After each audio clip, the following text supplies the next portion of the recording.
onkin jänkäytynyt tänne pulpetin alle. Tuntuu tiukalta ja ahtaalta paikalta, mutta itse asiassa tää on niin sit kun semmonen tilanne tulee, että tarvii oikeasti näille sulakerasioille jotain tehdä ja käydä vaikka tarkistaa sulakkeet tai kytkennät, niin tää on yksi helpoimpia paikkoja.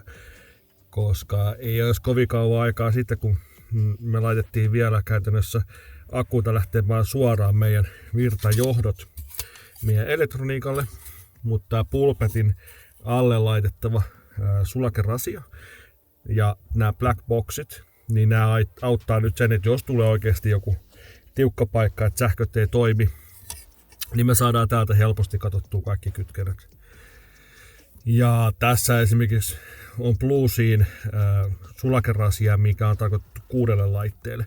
Mä en käytä mitään muuta käytännössä sulakerasioita kuin Blueseen kamppeita, koska nämä on ihan äärettömän laadukkaita. Se näkee tästä jo, miten tämä on tehty, eli ihan yksinkertaisesti vaikka siihen, että täällä on kunnolliset väliseinät täällä plussajohtojen välissä.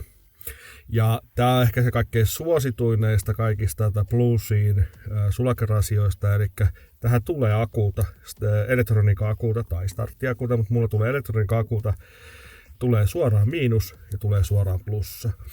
Eli käytännössä kun akku on tuolla veneen perässä, takaheittotaso alla, niin mun täytyy tuoda vaan sieltä niin kuin 2 johdot.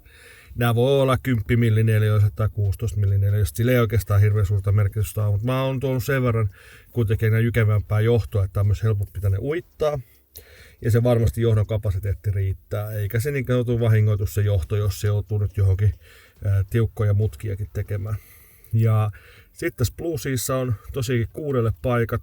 Tätä saa myös sillä tavalla, että se on 12 paikat. 6 on mulle riittänyt, eli käytännössä mulla on niin kuin 2 black boxia.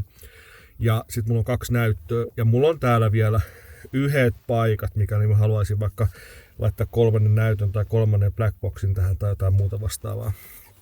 Ja tää on äärettömän easy käyttää, asentaa, se on siistin näköinen, selkeä. Sä näet täältä myös nopeasti nämä sulakkeiden koot. Sä voit vaikka merkata tänne, mikäli sä haluat, että mikä on mikäkin. Mutta mulla on tosiaankin niin käytännössä vaan laitettu riviin nämä kaikki.